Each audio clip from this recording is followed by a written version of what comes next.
Recently ইন্ডিয়ার ভুয়া doctor নিয়ে ফেসবুকে অনেক পোস্ট দেখা যাচ্ছে।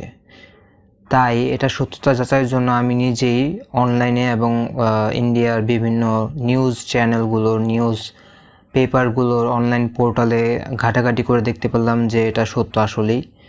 সো আসলে অনেক ভুয়া ডাক্তার ইন্ডিয়াতে আছে। তো এর মধ্যে খুবই অল্প সংখ্যক হয়তোবা 5% বা 10% আমার নিজের মানে গেস করে বলতেছি যে হয়তোবা ধরা খেয়েছে, বাকিগুলো তো সবাই আড়ালি আছে, যেহেতু এটা একটা অনেক বড় দেশ। অ্যান্ড আরও ভয়াবহ তথ্য হচ্ছে যে এখানে ইন্ডিয়াতে HIV এইডসের রোগীর সংখ্যাও অনেক, ওদের নিউজ পোর্টাল অনুযায়ী।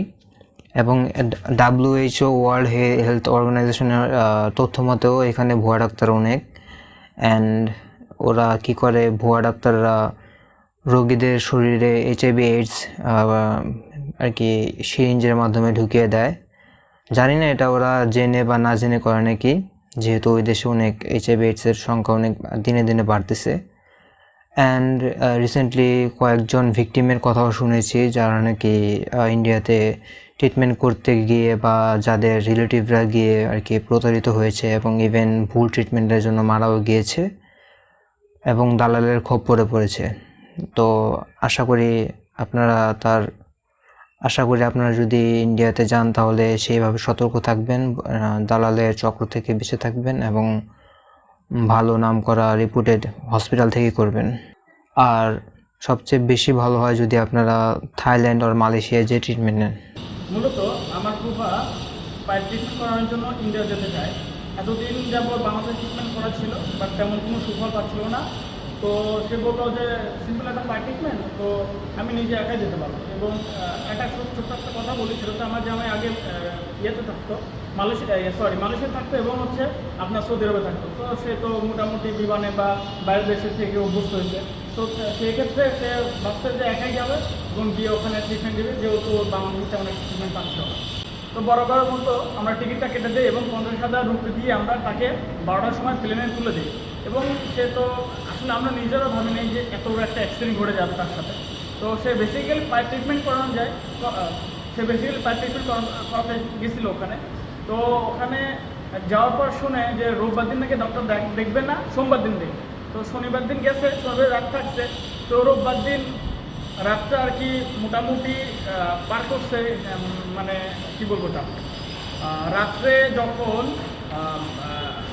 বেড়ে গেছে তার আগে কিছু বাজার করছে, ইভেন কিছু নিজে রান্না করছে, পটল কিনছে। তো ওই খাওয়া দাওয়া করার পরে নাকি হঠাৎ করে পেটে ব্যথা শুরু হয়ে যায়।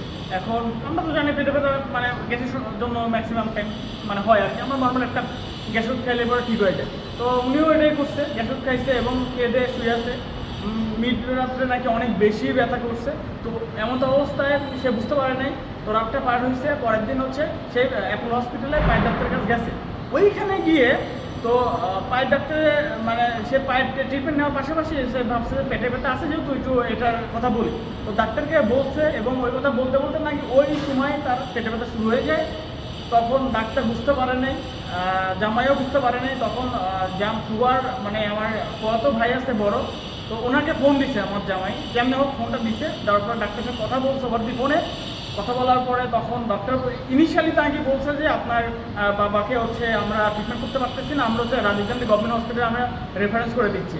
তো তখন আমার ফুয়াতো ভাই তখনও বুঝতে পারে নাই যে বাবার এই অবস্থা। তখন আমাদের তো কারোর বুঝা ছিল না ইন্ডিয়ার যে আমরা ইনিশিয়ালি চলে যাব।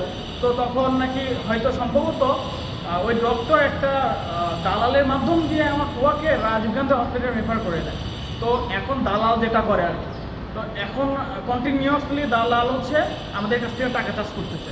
একবার মানে সব মিলে আমাদের কাছ থেকে প্রায় 1,70,000 রুপির মতো নিয়ে নিছে। তো প্রথম দিন আমরা জানি যে পায়ের সমস্যা, এখন আইসিইউতে রাখলে হয়তো একদিন রাখবে, তারপর বের করে দিবে। পায়ের সমস্যা, এখানে তো অন্য কিছু ঘটার কোনো প্রশ্নই আসে না। তো প্রথম দিন গেছে, দ্বিতীয় দিন গেছে, দ্বিতীয় দিনই নাকি তার ডেড বডি বের করে দিছে। এখন এর মধ্যে আমাদের কাছ থেকে প্রায় 1,70,000 থেকে 75 রুপি নিয়ে নিছে। এখন সে তার তো ডেড বডি বের করে দিছে।